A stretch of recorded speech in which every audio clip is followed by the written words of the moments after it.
Allez, je vais lancer le générique. Ça commence.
Alors, bonjour tout le monde pour ce deuxième épisode de Piglanta saison 2020.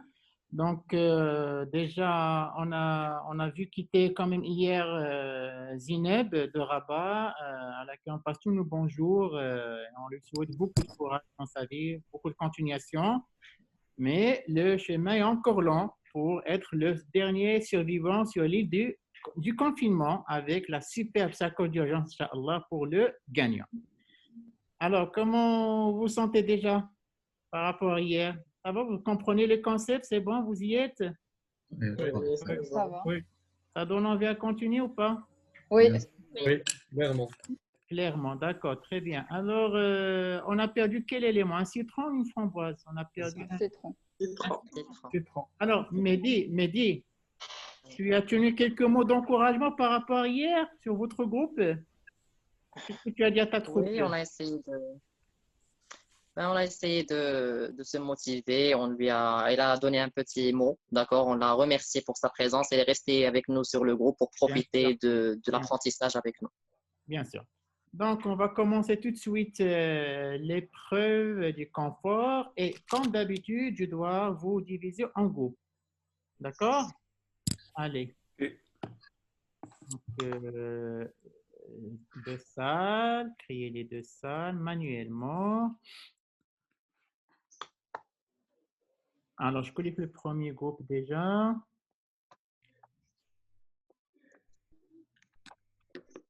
Alors, il y a Selma, Badr, Rita, Waqnouf, Qastil, Mouad, Mariam, Fatem Zara et Wahib. On est bien d'accord? Oui. Oustad, Oui. j'ai une petite proposition. Oui, dis-moi ça.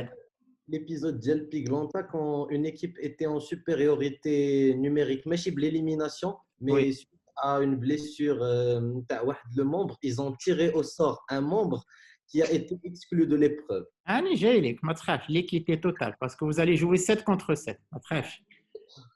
Alors, cette première salle de conférence, on va la renommer. C'est la framboise, yak? Oui. Oui. Donc c'est bon. Alors, l'équipe tient un Tessal Mehdi, Montasser, Othman, Omeima, Saato. Alors, je vais mettre tout faire la Bessie, Toto, c'est Denise, juste pour qu'ils puissent regarder les questions. Et Zineb. Donc, je vais vous renommer Citron. Alors, on est d'abord 7 citrons, yak, et 8 framboises, d'accord? Très bien. Je parle d'abord au coach de la framboise, d'accord? Coach, vos membres de l'équipe sont 8. Oui, Il faut désigner quelqu'un qui ne va pas participer au confort pour rester 7 contre 7. Qui? Allez, Pinifle, on doit commencer. Fatem Zara, c'est ça? Fatem Zara? Très bien. Les citrons, la framboise? Les francs. Citron, la framboise. Donc aujourd'hui, on va. Allez, je vous quitte et je vais partir voir les citrons, d'accord? À tout à l'heure. Est-ce que je dois partir? Non, restez pour apprendre. Et elle ne peut pas répondre.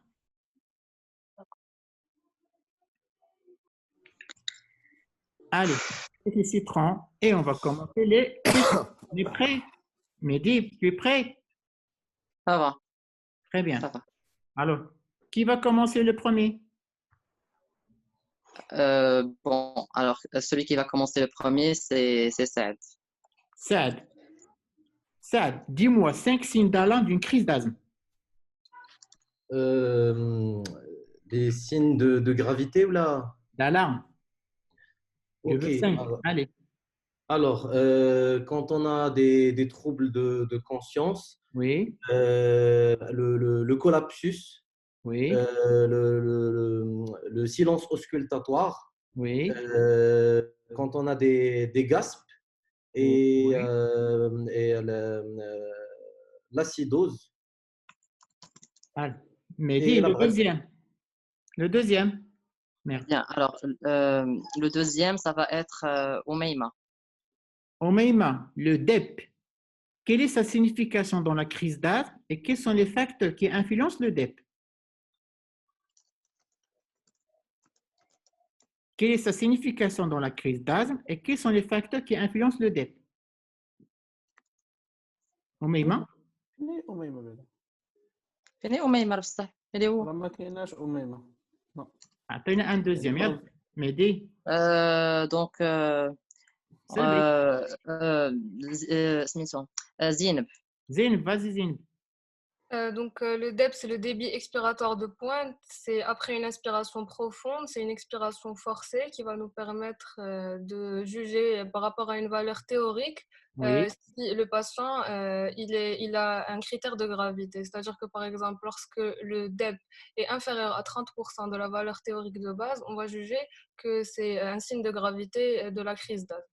alors le DEP, il dépend de quoi chez un être humain?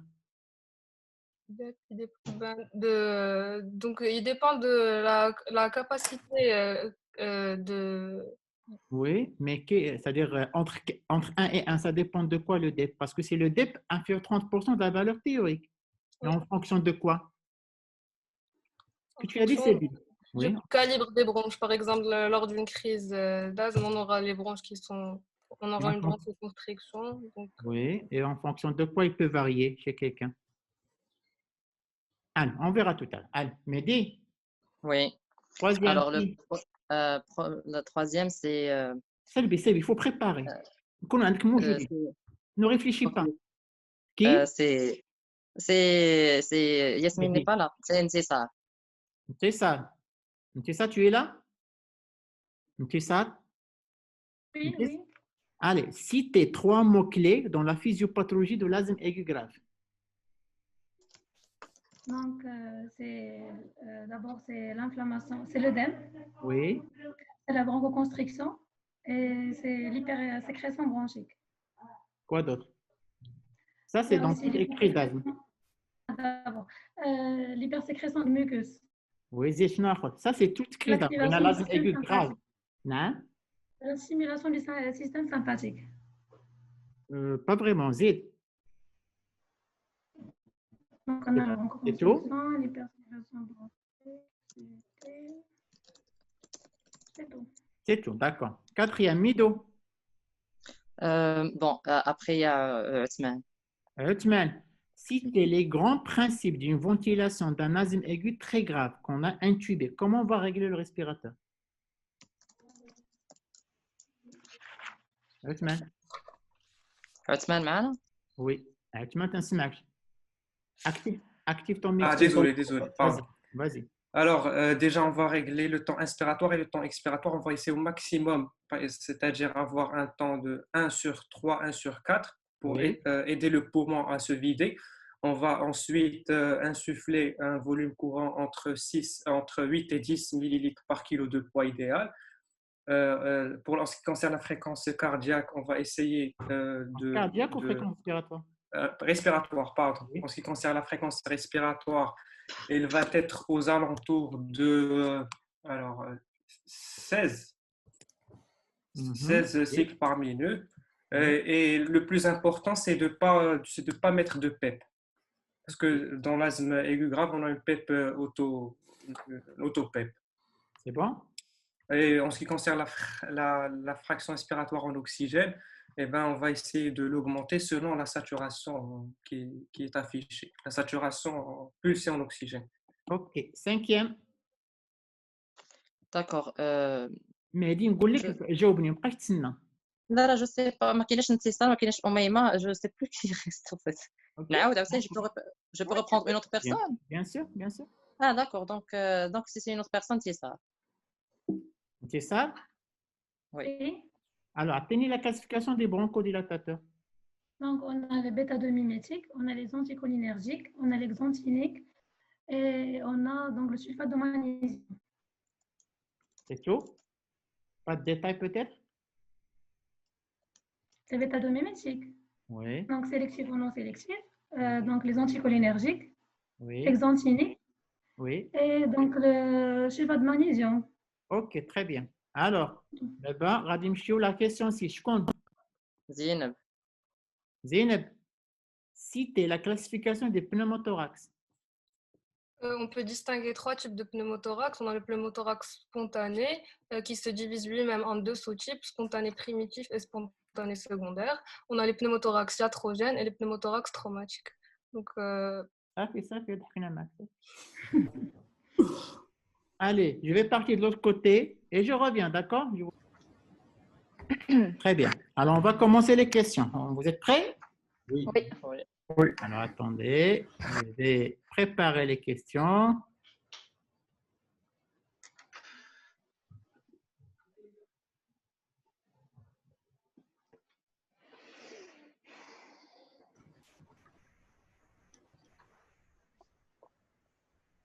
Alors, Péniflo, qui va commencer?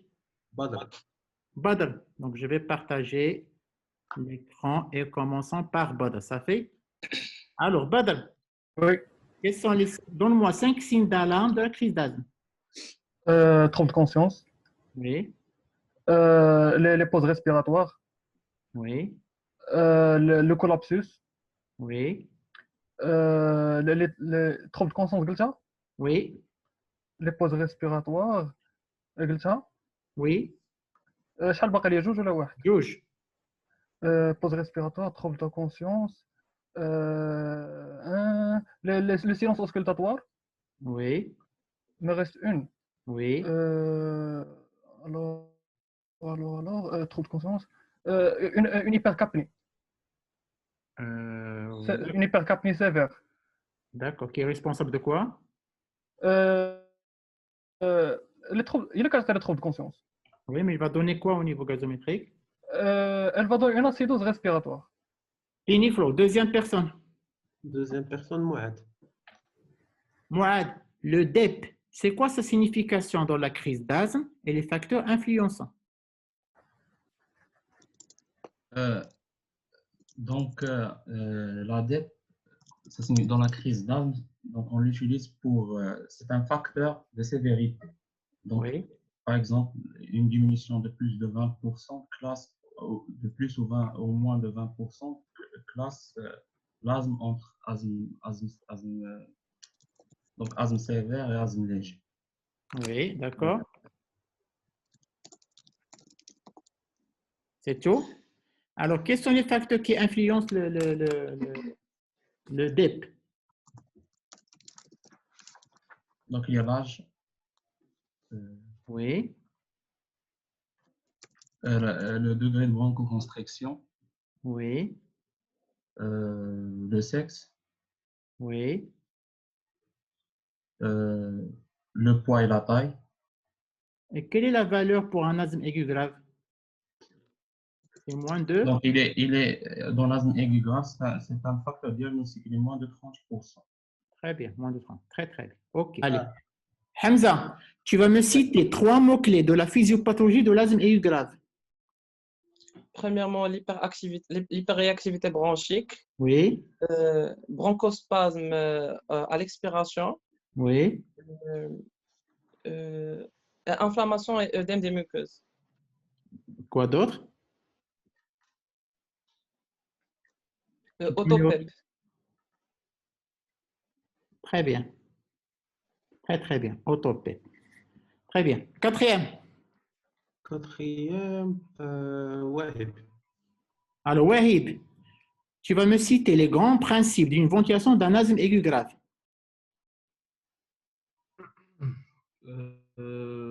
Garder une pression expiratoire, ne pas garder de pression expiratoire positive. Oui, Euh,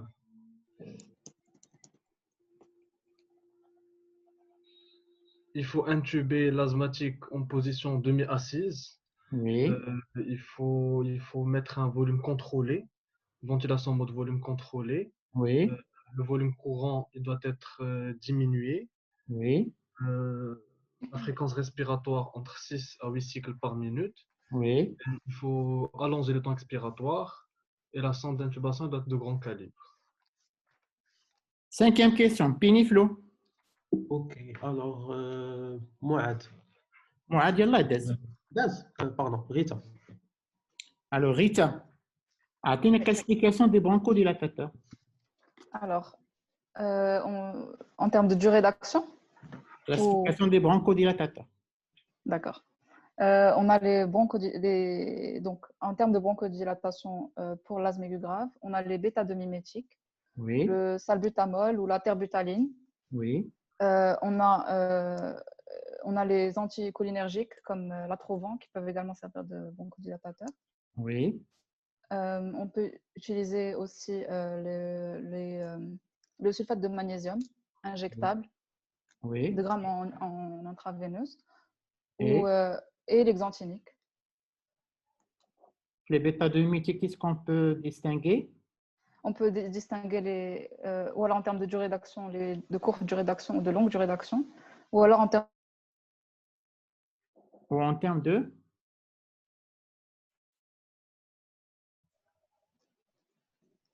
En termes de, Rita? on a les bronchodilatateurs alpha sélectifs et non alpha sélectifs. Très bien. Piniflo, je compte sixième. Mariam. Myriam, tu vas me citer la classification des pneumothorax. Myriam, classification des pneumothorax. Délai l'audio, micro. Pardon, excusez-moi. Vas-y, Myriam. Pour les pneumothorax, on a les pneumothorax primitifs et secondaires et iatrogènes. Donc, pour les pneumothorax primitifs, c'est principalement dû c'est les pneumothorax spontanés. Et pour les pneumothorax secondaires, c'est plus dû à une étiologie comme un BPCO. Ok. Et on a également les pneumothorax traumatiques. Audi la classification. Donc, pour la classification, on a les pneumothorax primaires, secondaires et tertiaires. Ok, ça marche. Donc, d'abord, je vais repartir de l'autre côté. Ça fait? Alors, déjà, à ce stade, on a passé combien de questions? 6 questions. OK? Vous êtes en train de gagner 3 à 1. Vous êtes en train de gagner 3 à 1. Et 2 égalités. Ça fait? Je pars de l'autre côté, j'arrive. À tout à l'heure. À tout à l'heure.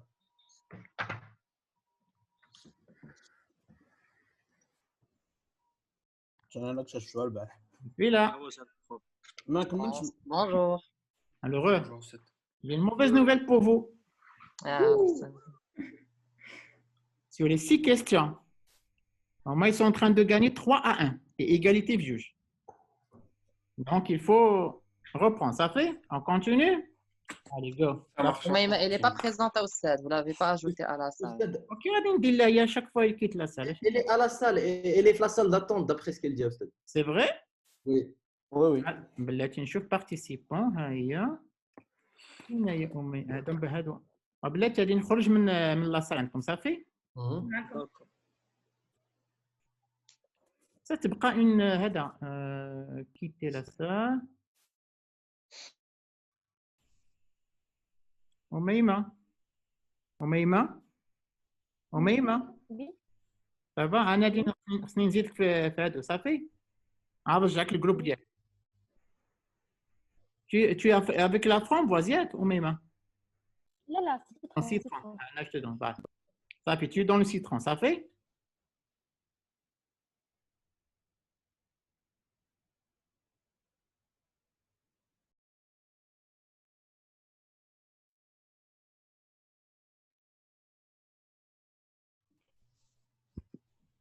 Voilà, voilà. Allez, on continue.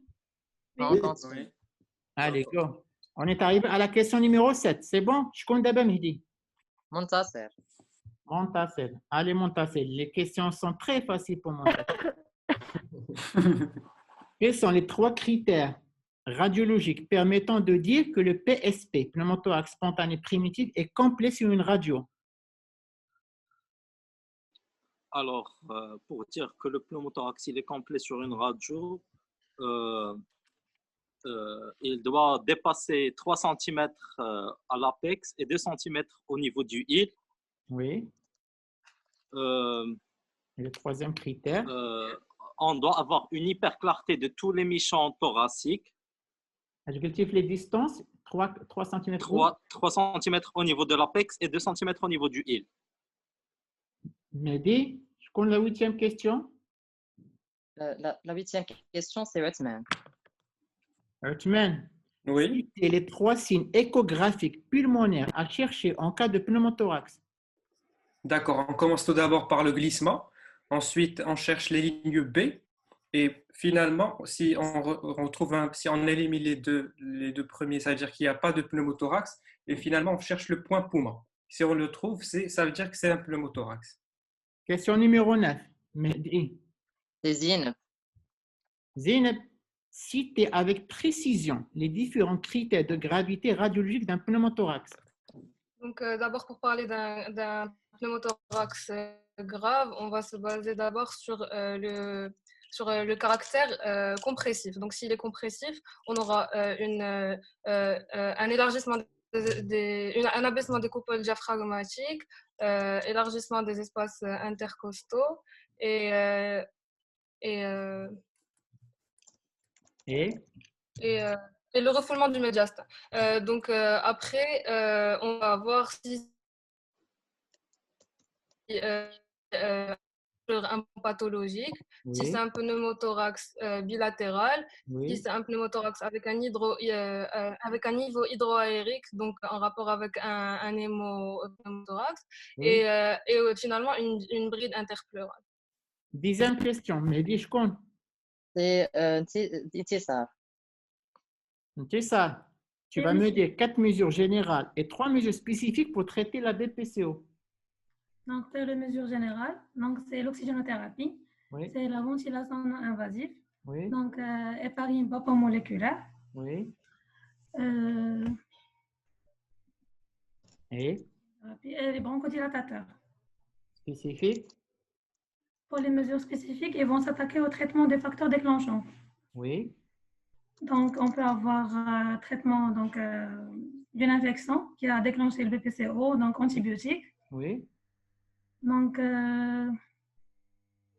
ça peut être une cardiopathie ischémique décompensée qui a déclenché la BPCO, donc traitement spécifique d'un syndrome coronarien aigu.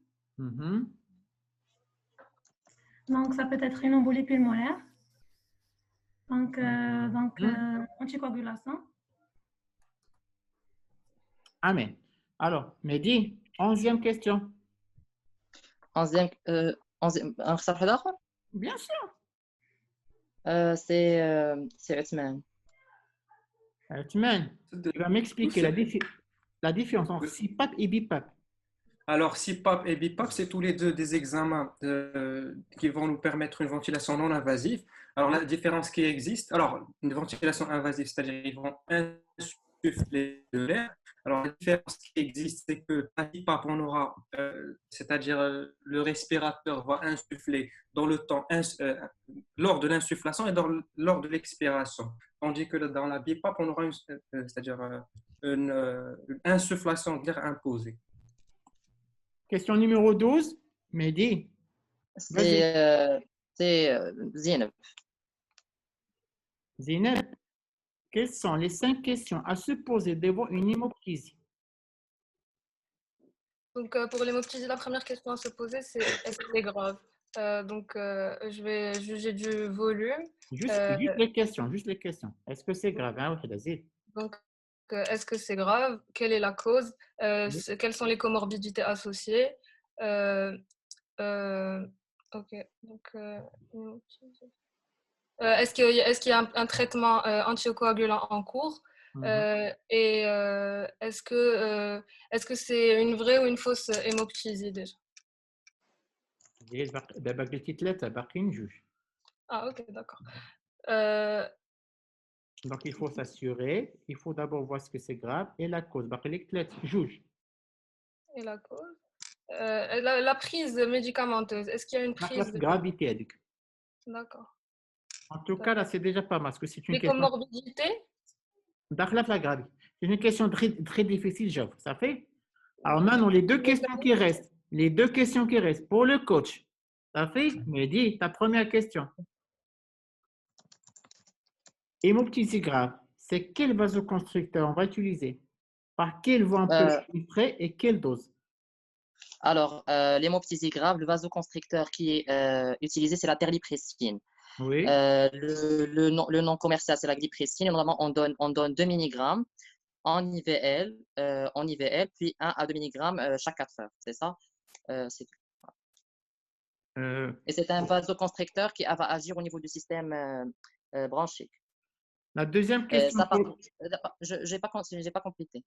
Il y a la voie possible. Donc, ce que je viens de parler, c'est la voie générale en IVL. Oui. Et puis, on peut faire des instillations endobronchiques par l'aide de fibroscopie bronchique pour faire un traitement local, justement local. Tu l'as de l'endoscopie ou le médage?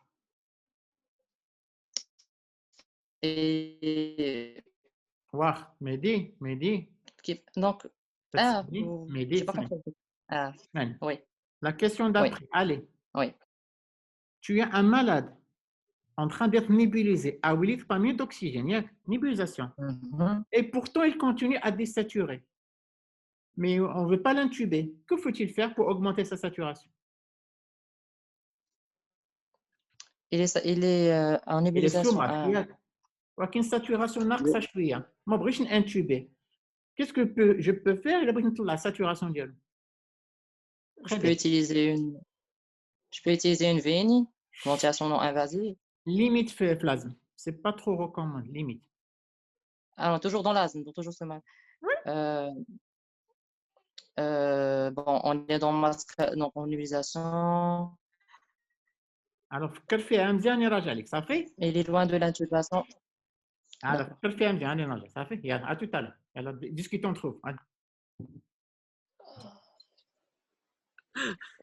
ويلا 19 غنديروا له الى كاين لو سين دو بور دو لا مير بور دو لا مير بور دو لا مير فين تيبان لا مير celui-là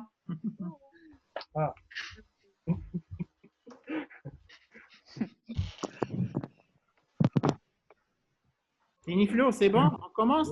Oui. Alors, qui va passer à la 7e question? Salma, tu vas me citer les 3 critères radiologiques permettant de dire que le PSP est complet sur une radio de thorax. PSP, c'est pneumothorax spontané primitif.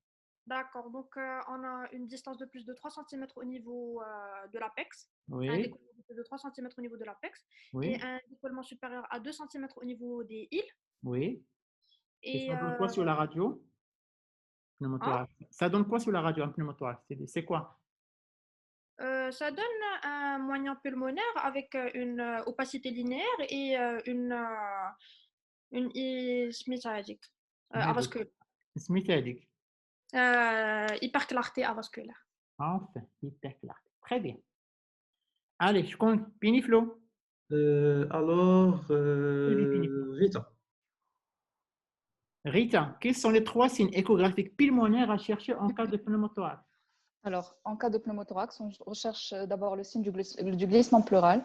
Oui. Sa présence élimine un pneumothorax. Si le glissement pleural est absent, on cherche les lignes B. Si elles sont leur présence, elles éliminent aussi un pneumothorax. Oui. Si elles sont absentes, on cherche le signe du point poumon. Oui. Et sa présence confirme le pneumothorax. Question 9, Piniflo. Alors, Hamza. Hamza, tu vas me citer avec précision les différents critères de gravité radiologique d'un pneumothorax. Alors, pour les critères de gravité d'un pneumothorax, on a un pneumothorax bilatéral, un pneumothorax sur un poumon pathologique, un pneumothorax avec bride, un pneumothorax avec bride bilatéral, compressif, je pense, ouais. Avec des niveaux hydroaériques. Et ça veut dire quoi, compressif? Ça refoule le médiastin Quoi d'autre? et abaisse le diaphragme. Quoi d'autre? Et élargissement les espaces intercostaux. Question numéro 10, Piniflo. شكون بقى قلتي استاذ سمح لي قيلاتي خذوا ان بابي فو نوتي راه انا دابا كنقرا تقولي وتنكتب. مريم استاذ Myriam, alors Myriam, traitement de la BPCO, tu vas me citer 4 mesures générales et 3 mesures spécifiques. Donc, pour les mesures générales, chez BPCO, on n'hydrate pas, premièrement. Deuxièmement, on va donner des bronchodilatateurs, des bêta-2-mimétiques avec des anticholinergiques en nébulisation. Les anticholinergiques, ça va être une seule fois la première heure. Les bêta-2-mimétiques, c'est à 3 reprises pendant la première heure, à 3 fois. On va mettre 1 millilitre de bêta-2-mimétique avec 1 cc et 4 cc de sérum salé. Okay. Donc, on va également rajouter les corticoïdes, la méthylprédnisolone avec une dose de 40 à 80 mg. On va également rajouter les parines à bas poids moléculaires dans la BPCO. Pour la nébulisation, on peut utiliser l'air préférentiellement et la VNI qui est très importante dans la BPCO. Il faut également chercher le facteur déclenchant et le traiter. Les facteurs déclenchants comme par exemple un pneumothorax, une infection pleuropulmonaire, une embolie pulmonaire, un stress, un pic de pollution, une décompensation cardiaque, un IDM. Alors, qui va passer d'abord? Wahib, c'est ça? Wahib. Wahib. Oui. Wahib, tu vas m'expliquer la différence entre CPAP et BIPAP.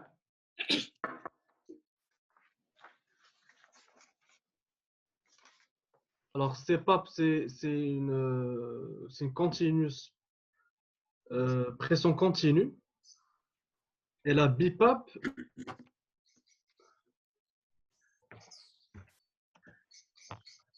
je pense que CPAP, c'est-à-dire en inspiration et en expiration, et BIPAP, c'est que en inspiration, uniquement en inspiration. Uniquement, c'est quoi? C'est-à-dire que la ventilation n'est délivrée que en inspiration. Ok. Question numéro. Alors, la question, c'était quelles sont les 5 questions à se poser devant une hémoptysie? Donc, d'abord, est-ce qu'il s'agit d'une hémoptysie? Il faut éliminer le diagnostic différentiel comme une épistaxis ou la gingivorragie, par exemple, ou l'enseignement digestif. Oui. Deuxième question, c'est la gravité. Donc, on l'évalue par l'abondance et le retentissement sur l'état circulatoire.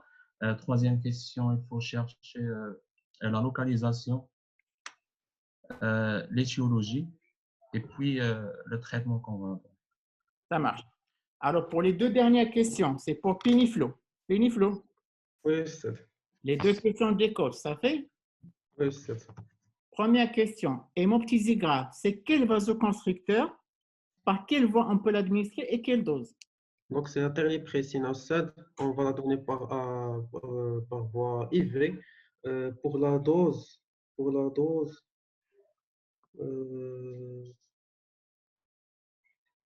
marche. Alors, la dernière question, écoute.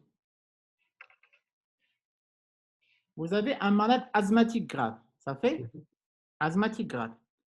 Elle est en train d'être nébulisée avec masque nébulisation à 8 litres par minute. Mais sa saturation continue toujours à baisser. ما بغيتش نانتوبي حيت باقي فايق. اش نقدر ندير ليه؟ دابا استاذ واخا تعاود مكتوبه عندكم malade sous nébulisation asthme aigu grave.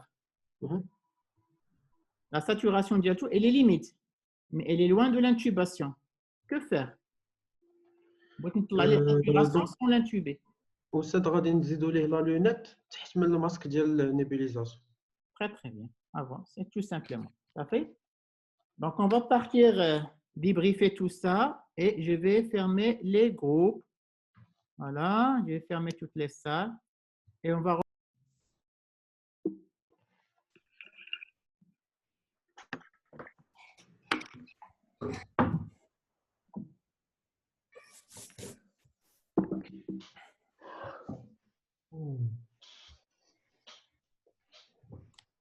Est-ce que tout le monde est là? Oui. Oui. Là, Notre coach, Marofi. Le coach Diana. Là, on est combien? Ah ouais. Tout le monde est là. Et alors, on va débriefer. C'est bon? Tout le monde, allez.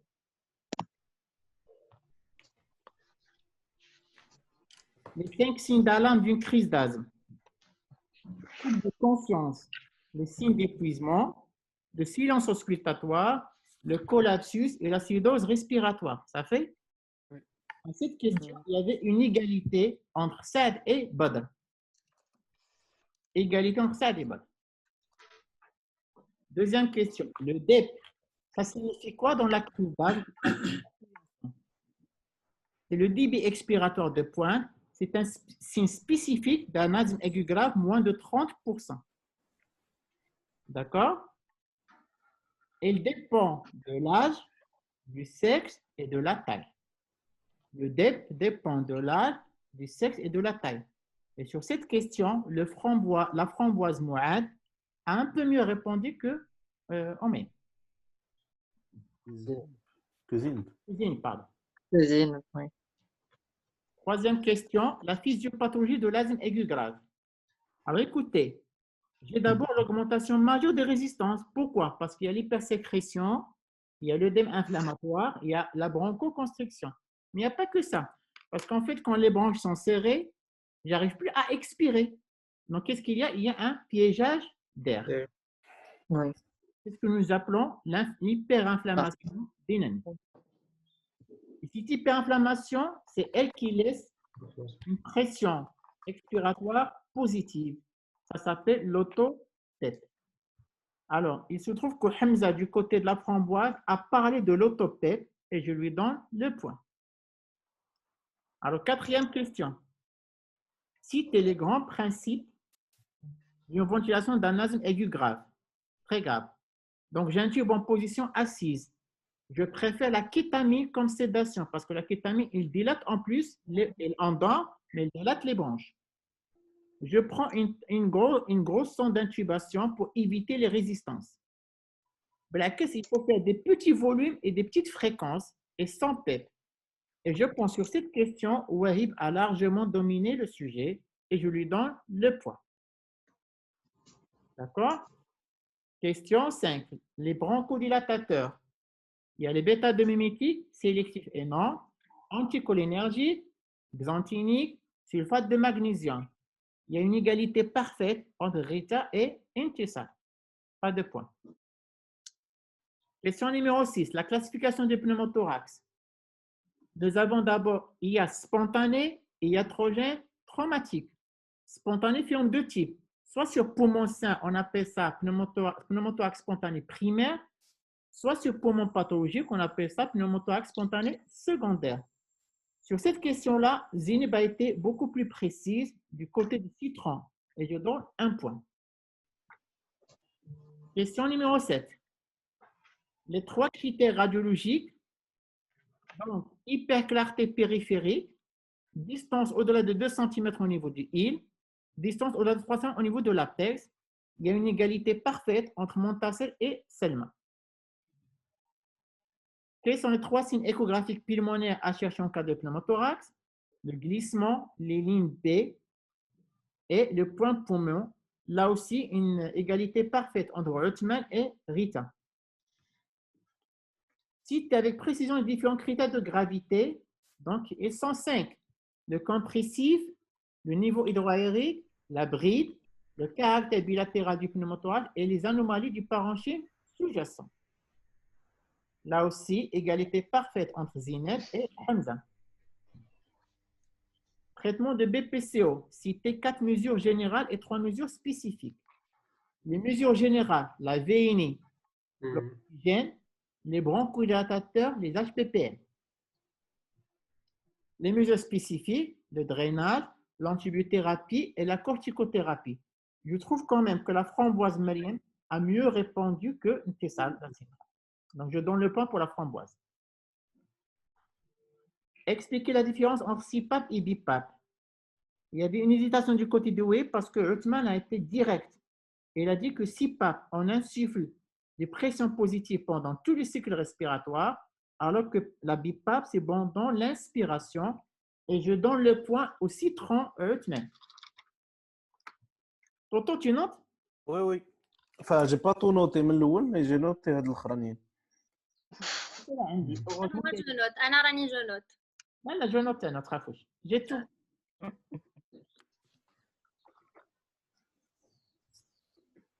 Alors, entre Zineb et Mouad, je vais donner égalité à l'âge parce que Mouad, je pense que vous avez un peu plus de temps pour réviser, mais les cinq questions à se poser devant une hémoptysie. Regardez. Est-ce bien une hémoptysie? Est-ce grave? Quel en est le mécanisme? Quelle en est la localisation? Et quelle en est la cause?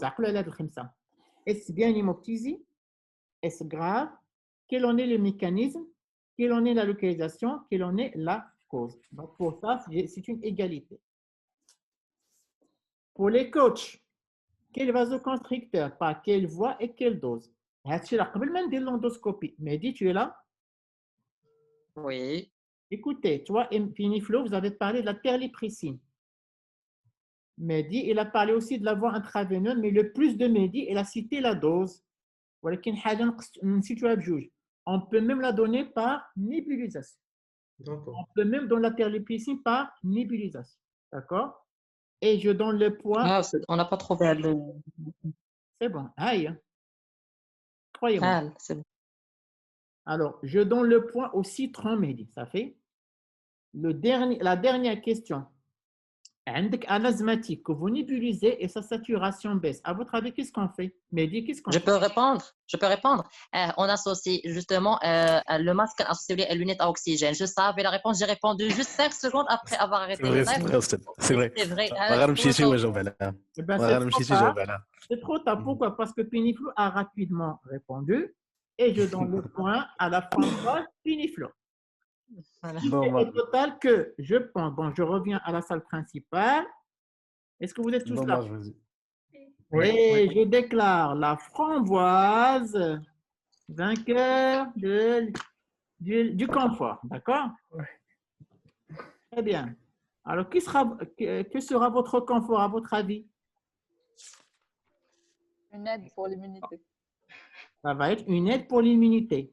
OK? Je vais vous donner un indice, d'accord, que je ne vais pas donner aux autres. OK. D'accord. Pour que je puisse vous donner l'indice, je vais partir rejoindre la framboise, d'accord? Et je reviens à la salle principale. J'arrive. Le framboise, il ne faut pas le dire au citron. Sur le commun. Attends, مش حاجة غلطة الله أعلم.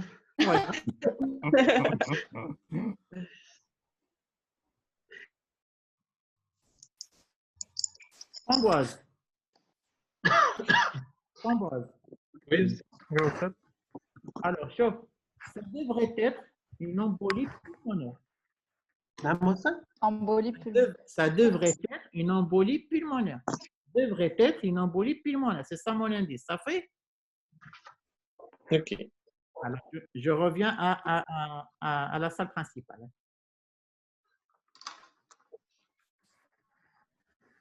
واش حنا نمشيو؟ Bonne humeur.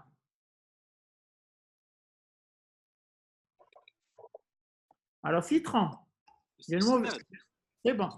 Citron. Quand vous divisez les salles, je ne suis ما كندخلش لا salle مع voilà حيت انت فين ربطتي منتصر ياك أستاذ. فين هو منتصر ben tu bon بلاتي نشوف واش واقيلا مود نتايا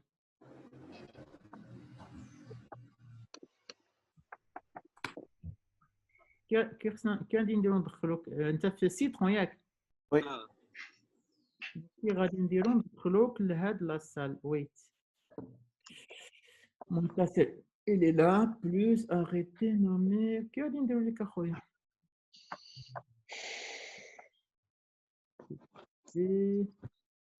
دابا حيت خصني بحال هادي لي بارتيسيب فين منتصر ما بقاوش تخرجوا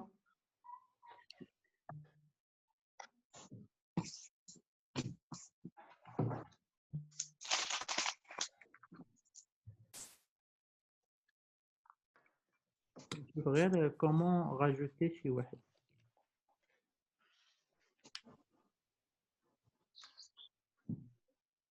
شوف je vais fermer toutes les salles ça fait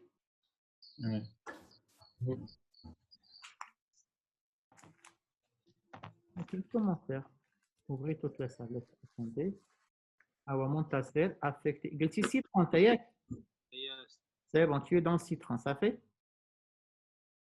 c'est bon alors est-ce que vous êtes tous là كامل rejoindre la salle de conférence. بلاتي لا je vais fermer خصني نقول واحد الحاجه citron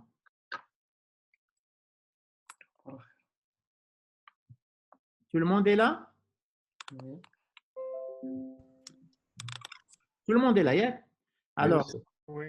citron je viens de dire un indice de taille pour la framboise mais je pense que vous pouvez quand même vous en sortir ça marche il a brûlé comme de Bodascon ça marche donc je vais commencer par les citrons ما تعرف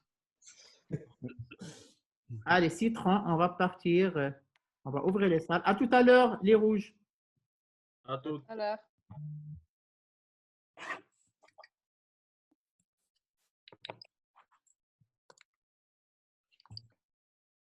Bon. Les citrons, vous êtes prêts? Ça va être vite, ça fait? Il nous manque midi. أستاذ Hein? أستاذ راه بديتي بينا الكونفور خص تبدا بهم لي مينيتي مرة خلاص صافي كتسالي عليا صافي باش ما نرجع خاص مهدي راه ما كاينش مهدي Il est dans la salle principale. Ah ouais, on va tester Silio Citron. Ah ouais, déjà, comme d'hab. Rejoins Mehdi. Yel. Il faut garder des connexions bien stables. J'ai d'abord Mehdi ou les maisons? مازال ها هو اونكور En cours. Ah ouais, il sait. Voilà.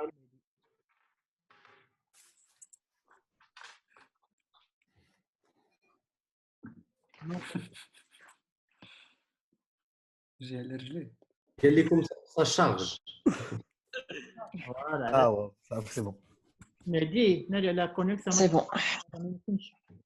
Non, ماشي كونيكسيون بقيت كنسوي لي ريكوموند اشاك فوا كيقول لي رجع لهاد لاصال عاود رجع لهاد لاصال وكندير ريجويندر اشاك فوا دابا انت معنا يلا ça va faire vite يلا نوتي go speed ça fait c'est Allah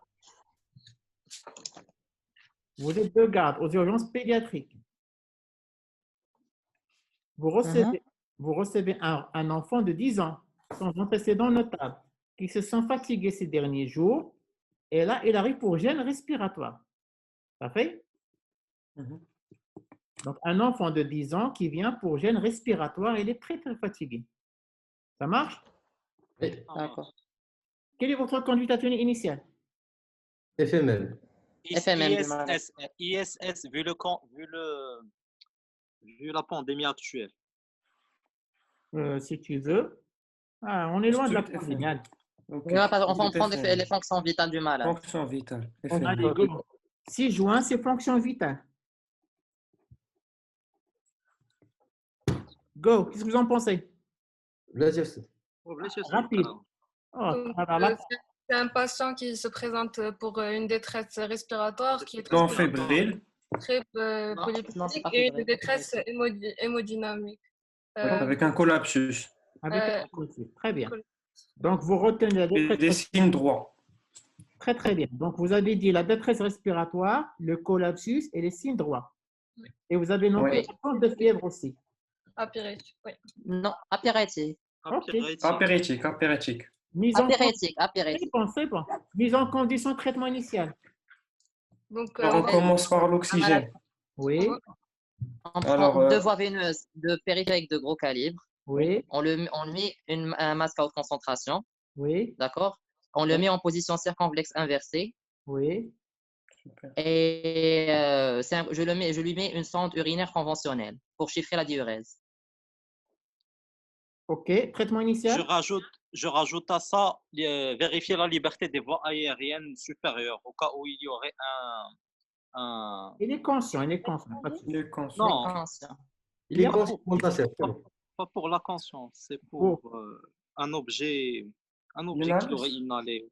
D'accord, OK, si tu veux. OK. Tu vises le corps étranger. Traitement initial. Traitement initial, c'est Remplissage. l'oxygénothérapie chez le malade et le Oui. remplissage vasculaire. Un petit remplissage, un remplissage prudent. Un remplissage qui serait prudent. Très bien, bravo. Bon. Allez, voilà. Masque à haute concentration, 2 voies veineuses, circonflexe inversée, prévoir un sondage vesical, remplissage prudent, plus ou moins vasopresseur. Ça marche? Oui. Ça va dépendre de la réponse au remplissage. Voilà. L'enfant se stabilise plus ou moins, pas vraiment. Ok. Alors, quels sont les 3 examens à demander? Radio, ECG, gaz du sang. Qu'est-ce que vous avez demandé? Une radiographie thoracique basse, Un ECG et des gaz du sang. et des gaz du sang. Alors, voici la radio. Lisez-la. Qu'est-ce que vous en pensez? Alors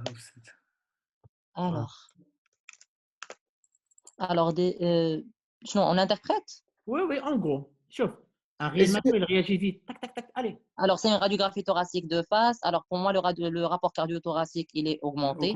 Donc, un aspect de cardiomégalie. Est-ce qu'elle est faite Et, Est-ce qu'elle est faite en position allongée? Non, non, debout, debout.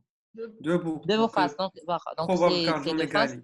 Donc, probable cardiomégalie sur la radiographie. Le parenchyme, on voit la trame broncho-vasculaire dans les deux côtés. Les culs de sac qui sont Hyperdistension allongés. Gaz du sang. C'est Je vous laisse une minute. Gaz du sang. Donc, très bien. Le Alors, pH on le a plus. une donc, c'est alcalose.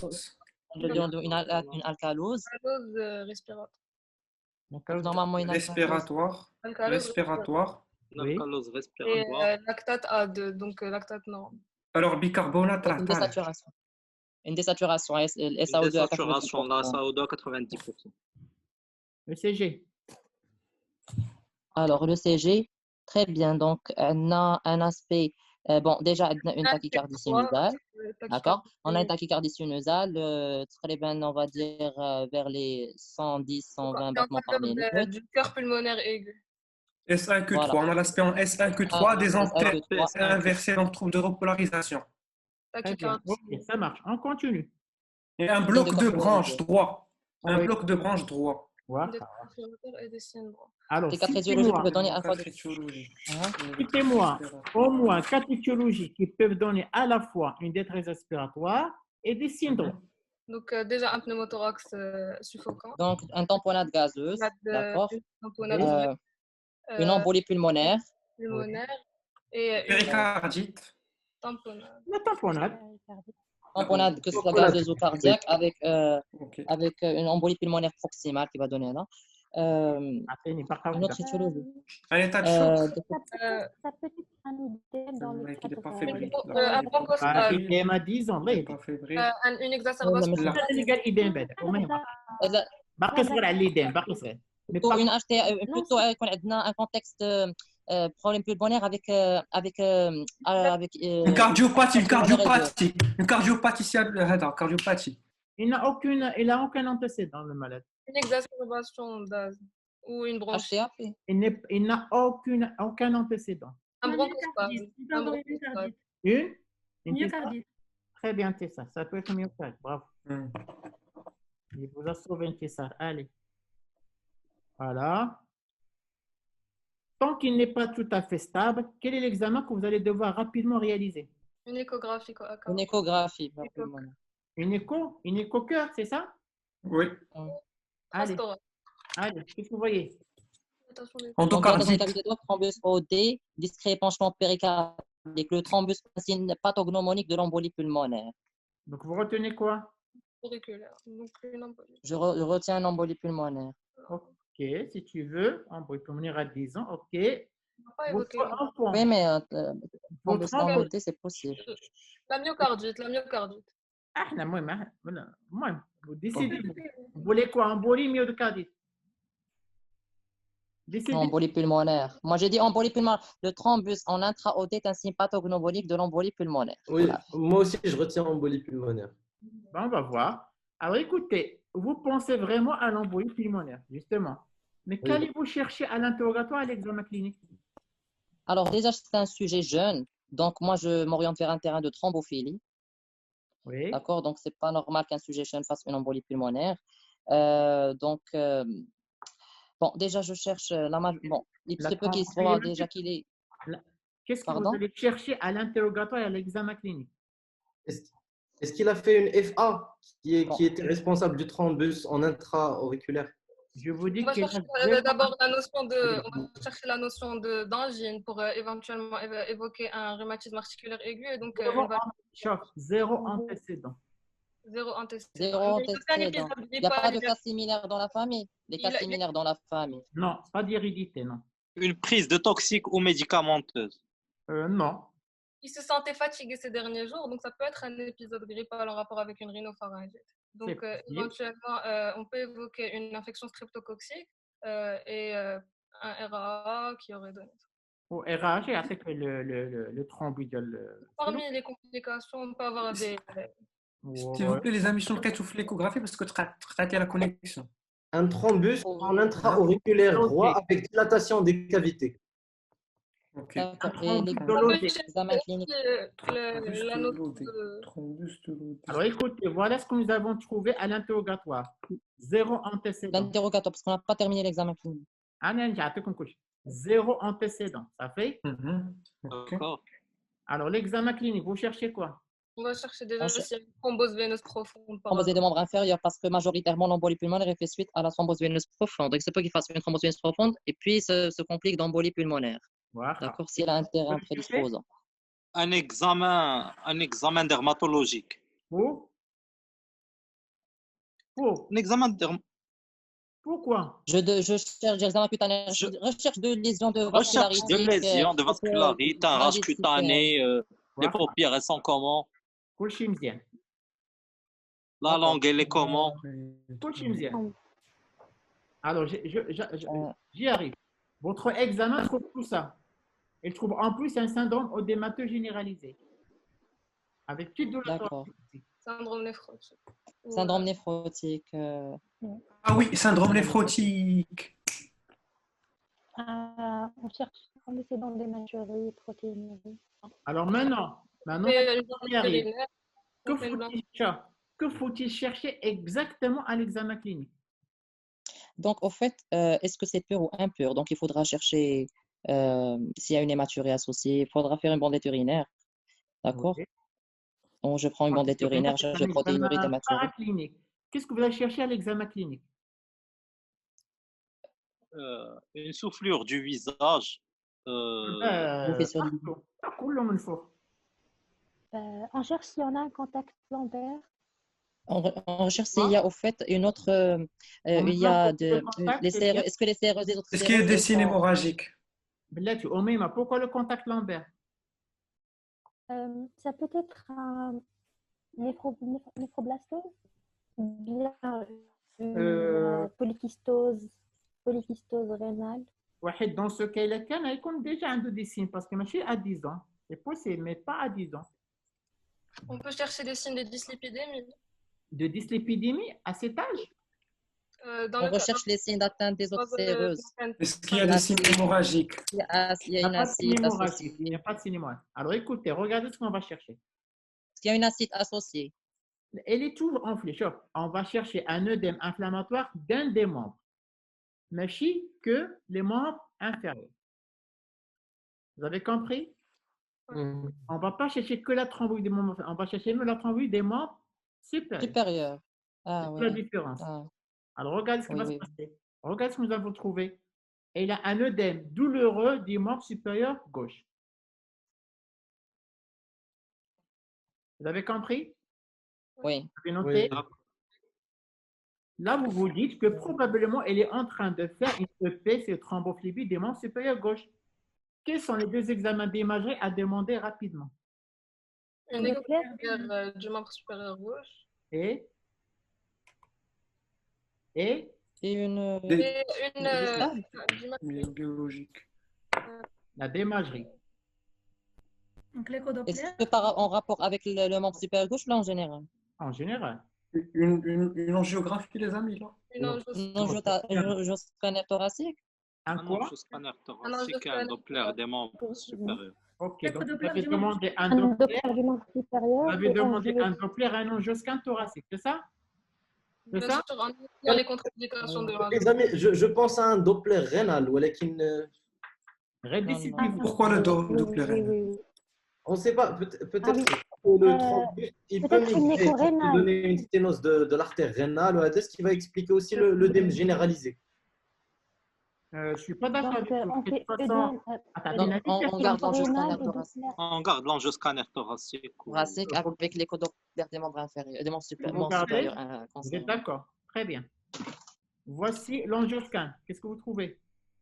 L'embolie pulmonaire probable. Donc, ça conforte le diagnostic qu'on avait évoqué. Voici le Doppler. Thrombose veineuse profonde Profond du membre supérieur gauche. Donc, ça conforte le diagnostic aussi qu'on a suspecté cliniquement. Très bien. On est bien d'accord? Est-ce qu'on a notre diagnostic? Oui. Oui. Maintenant, vous vous dites, mais pourquoi cet enfant est en train de faire une embolie pulmonaire? Quelles sont les différentes causes possibles d'une embolie pulmonaire chez l'enfant? Donc, les déficits.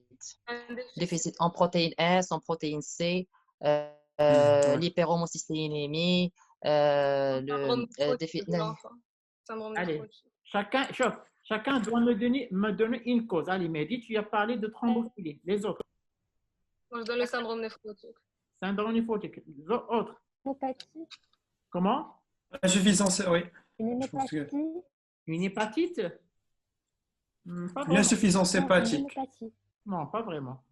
Il a dit une hémopathie. Une hémopathie. Hémopathie, oui, on met. Hémopathie, oui, c'est possible, oui. Quoi d'autre? Une maladie inflammatoire chronique de l'intestin. Mehdi, là, il n'y a pas de maladie inflammatoire.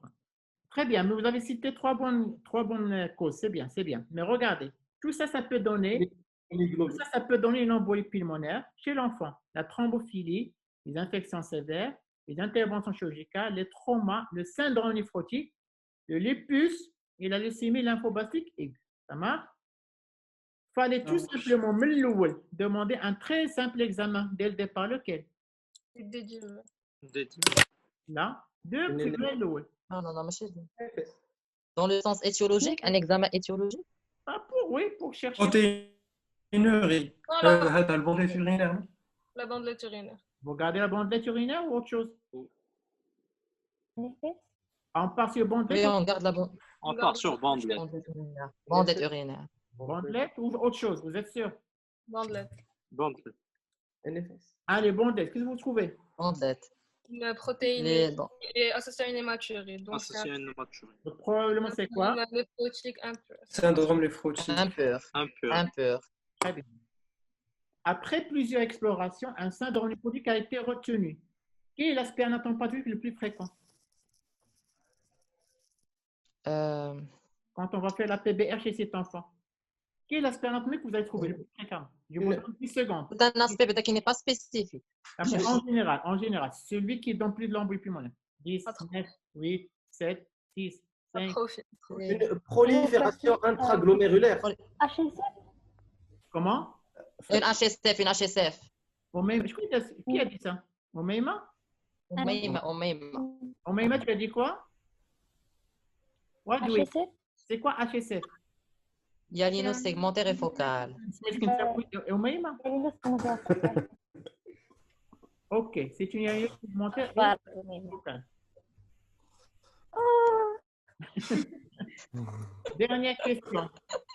Dernière question. D'accord. Pourquoi le syndrome néphrotique, ils sont dans un état d'hypercoagulabilité? Parce qu'il y a une perte de protéines.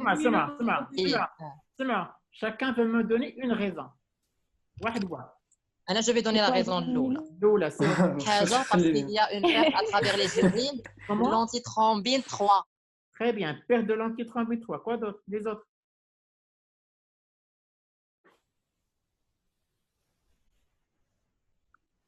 Hypoalbuminémie. Oui, voilà. Hypoalbuminémie. Il faut ça t'appelle. يلا الله يسلمك. C'est bon, c'est bon. On va avoir. Secteur interstitiel qui pour les concentration. Ça fait crowd. Secteur interstitiel. Ça fait, vous screenez. C'est bon? Alors restez sage. Je vais partir de l'autre côté. D'accord. Ok. Ah. Oui. J'espère qu'on va gagner. ما قريتوش الميساج بون راه زرب علينا راه ما خليناش نكملوا في راسك. ولي زعما ما قريتوش الميساج صاحبي بون. Tu arrêtes, la Vika, carrément. Je suis là. Non? Je suis là. Oui, Ça va être... On est là. Il faut être speed. Ça fait comme les autres. Hein? Ça va être des questions speed. Il faut répondre rapidement. Ça fait? D'accord, d'accord. C'est pas un cas clinique. Oui, oui, bien sûr, comme d'habitude. On y va? Oui. Trois. Monsieur, est-ce que j'ai le droit de répondre moi aussi? Oui. C'est pas grave, c'est pas Fatim Zara. Oui, bien sûr, tu as le droit, bien sûr. C'était juste le confort et l'équité. D'accord. Allez, bismillah. Bismillah. Vous êtes de garde aux urgences pédiatriques. Et vous recevez un enfant sans antécédent notable qui se sent fatigué ces derniers jours. Et il arrive pour gêne respiratoire. Ça fait? C'est bon? Oui. 10 ans, Oui. 0 antécédent, gêne respiratoire. Oui.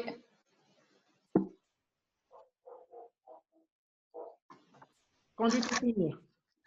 FMM. FMM. FMM, d'accord. Température. Comment FMM? Les fonctions vitales, température. Alors, Température avec glycémie. Alors, fréquence respiratoire. Je n'arrive pas à voir.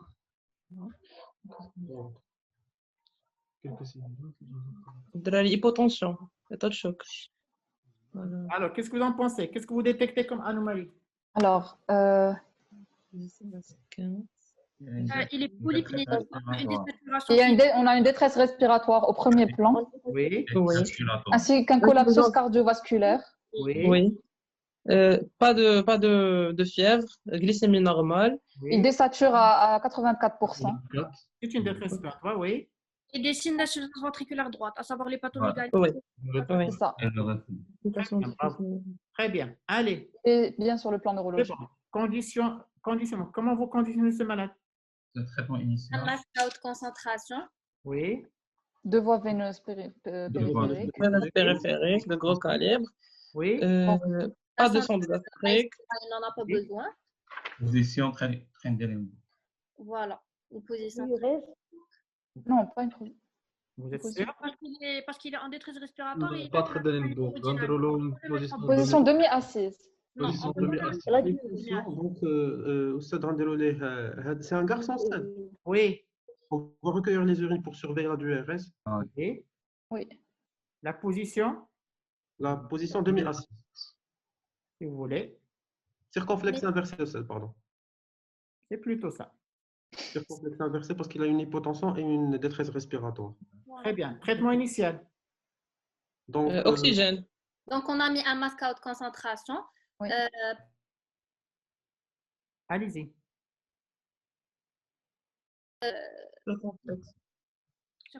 On commence un remplissage. Vous permettez, je réponds au téléphone, vous permettez à faire ça? Bien sûr, bien sûr. Allô? Allô? Allô? عليكم السلام. الحمد لله ربي يخليك ربي يخليك سيدي.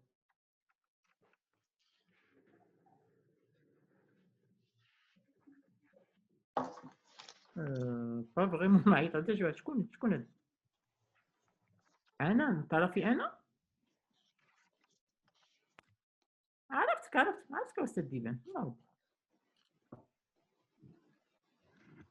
نعم. Ah, حسون بروفيسور حسون هجوان وي وي ديالو وي وي لا قال لي راه كاينه تما قلت ليه كومون الي قال لي راه الاستابل اي تو قلت ليه راه امنه حيت فاسون ستاتوت ياخذوا لي كاكا وكي الا كان اون هوسبيتاليزاسيون راه خصو يدير مع بروفيسور بن غانم حيت هو كيريغول لي بلاص حيت حنا عندنا لي بلاص دابا بور لا ريانيماسيون قلت ليه راه اون كا دو نيمبورت كيل ديغراداسيون راه يعيطوا لينا سي تو سكو جو لوي دي راه عندنا الثقه فيكم كامله عليكم لا لا وقيلا دوا قبل لا شوف انا جيت كلير هنا قلت ليه شوف راه عندها هي سا بلاص تما راه لي بيان سورفيي يو او موندغ سوسي راه يفون نوز ابلي حنا فوالا يلا سيدي مرحبا سيدي les amis je suis là traitement initial Donc, oui. Alors, on va faire un remplissage. 20 cc par kilo en 20 minutes. À deux reprises. Comment? On va faire un remplissage au sérum salé à 20 cc kilo en 20 minutes. Oui. On va parler donc d'oxygénothérapie. On a déjà fait l'oxygène. On a déjà fait l'oxygène. Oui. Masque à haute concentration. Et quoi d'autre? Température est normale. Température normale. Alors dites-moi. Le diurétique. Non, non, pas de diurétique, madame. Diurétique, non, pas de diurétique. Non, pas pour le moment. Alors écoutez, l'enfant se stabilise plus ou moins. Quels sont les trois examens à donner rapidement devant cette détresse respiratoire? Alors, un gaz du sang, ECG, radiothorax. Gaz du sang, ECG, radiothorax. Allez-y, go. Qu'est-ce que vous voyez sur la radio? On a une cardiomégalie. Oui, on a une cardiomégalie. Oui. Allez-y, rapidement, parce que ça va partir. Comment? Une hypercapacité pulmonaire. Oui. Avec perte de la trame bronchique. Perte de la trame. Oui. On ne voit pas notre trachée.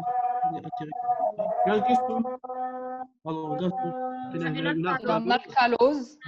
Oui. Avec hypocapnie. Oui. Avec une saturation en oxygène un peu basse, à 90%. Oui. Une alcoolose respiratoire. Alcoolose respiratoire. Bien quoi d'autre? La saturation, elle est basse. Une désaturation. Normale. Il y a une hypoxémie. Hypoxémie, très bien. Vous avez noté l'hypoxémie. Très bien. Allez, go, go, go, go, go. Le CG. CG, un cœur pulmonaire aigu. C'est en faveur d'un cœur pulmonaire aigu. Quoi d'autre? S1 que 3. Il y a un aspect 5 cœur 3, qui est un BBD. Qui est un BBD, qui est des anti-inversants V1, V2, V3. Il y a une trouble de repolarisation. Donc, ça, c'est un cœur pulmonaire aigu. Ok, ça marche. Ça marche. C'est bon, c'est bon.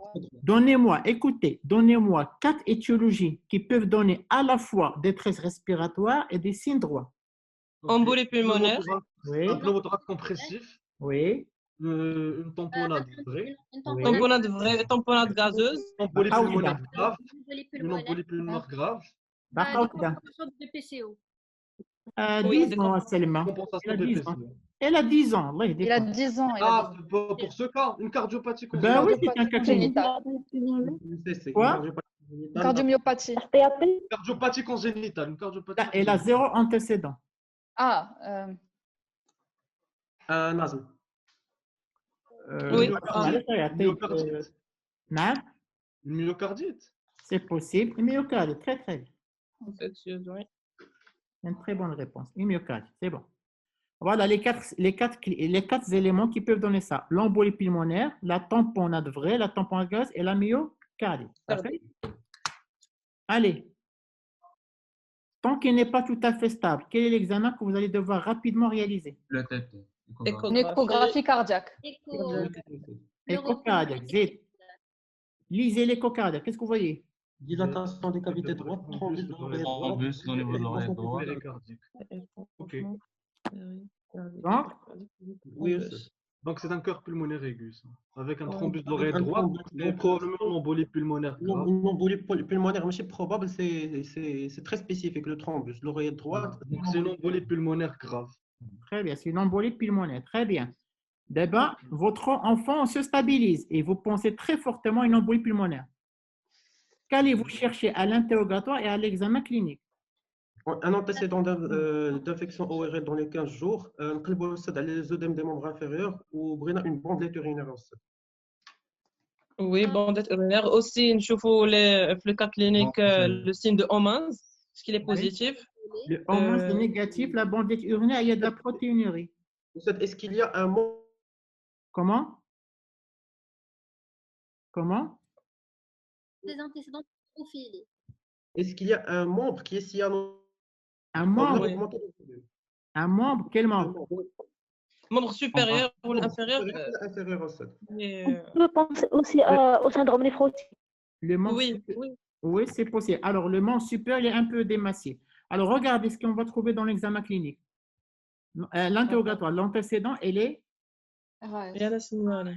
la clinique. RAS, d'accord? À la clinique, regardez. Donc, le poids. Donc, j'ai un respiratoire. Un syndrome œdémateux généralisé. Douleur thoracique. Qui a débuté depuis une semaine. Donc, ça peut être un syndrome néphrotique. On verra, on ne sait pas, on ne sait pas.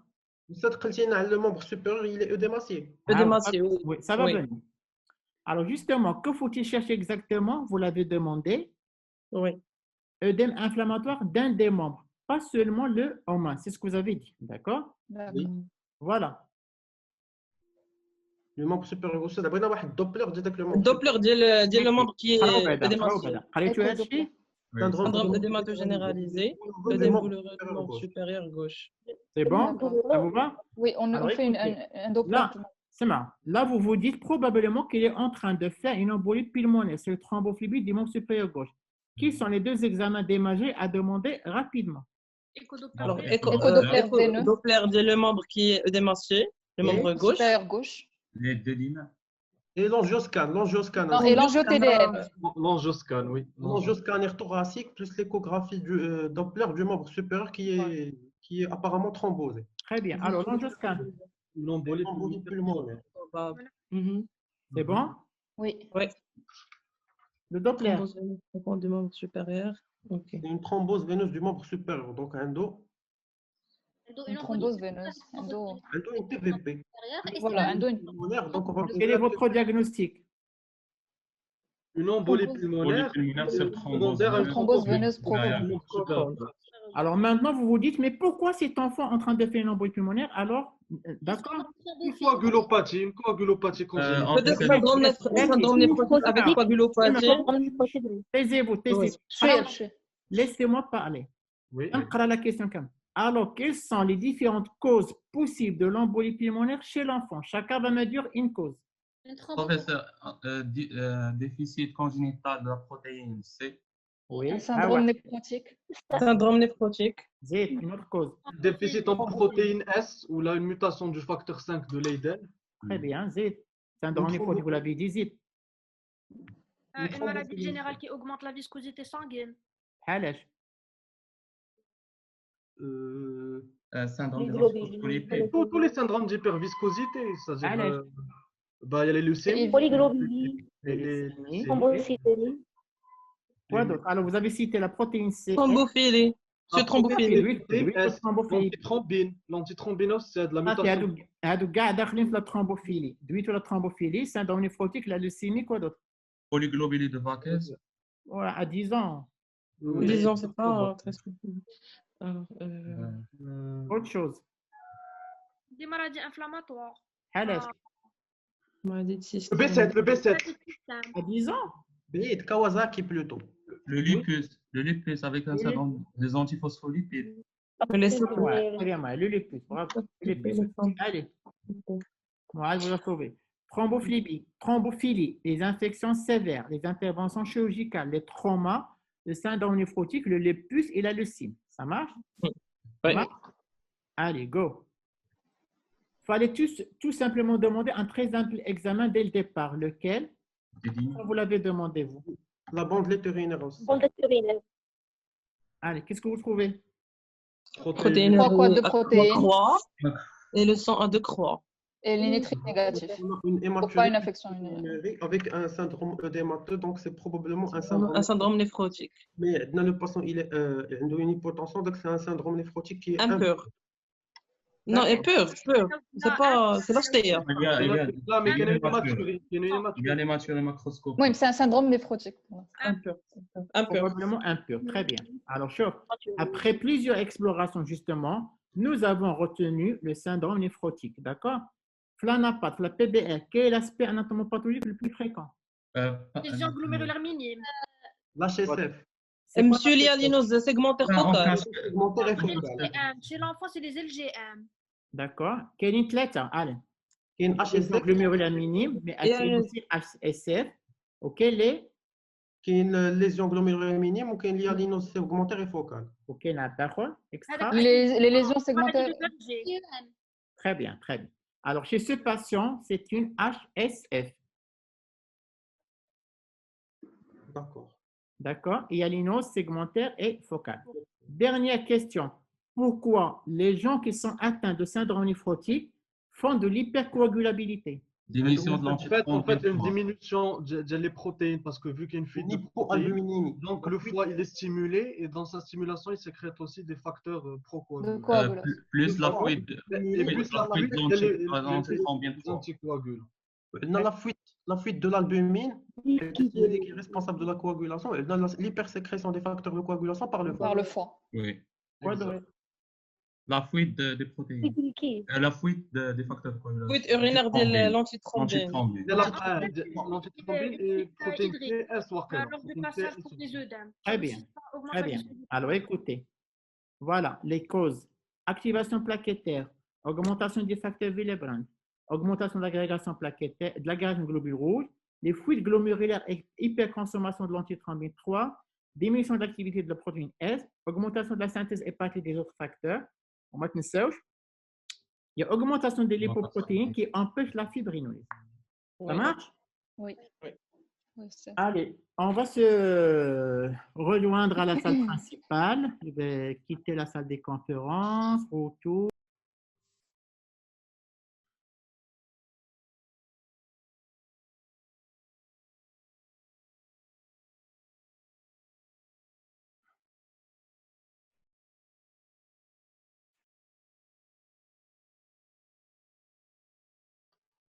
Alors, est-ce que tout le monde est là? Oui, professeur. Oui, c'est c'était un match très chaud. Alors, tu es Est-ce que tout le monde est là? Oui.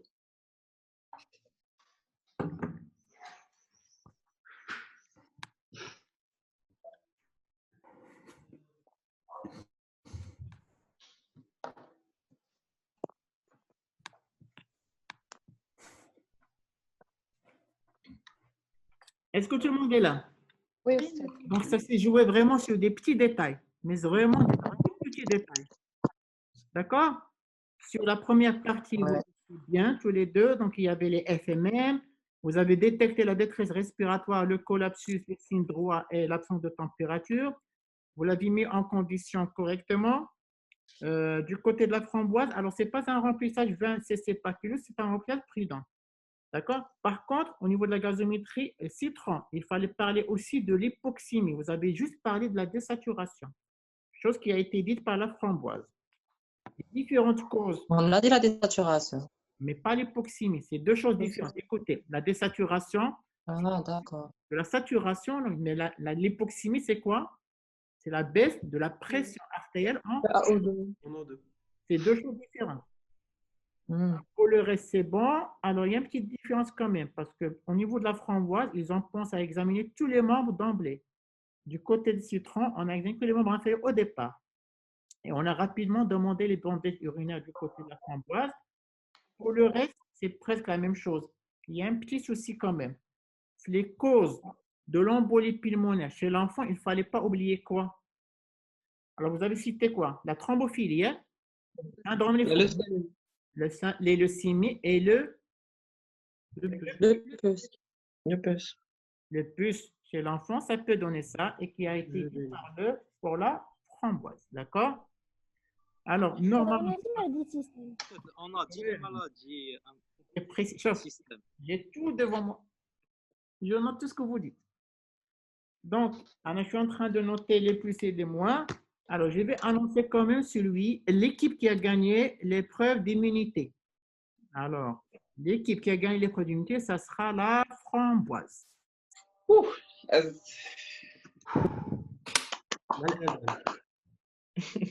Désolé, citron. Vraiment, là, il faut que maintenant. Alors, ce qu'on va faire d'abord, je vais jeter la framboise. Bye bye. On se voit demain. Et on va faire le conseil avec les citrons. Bye bye, les framboises.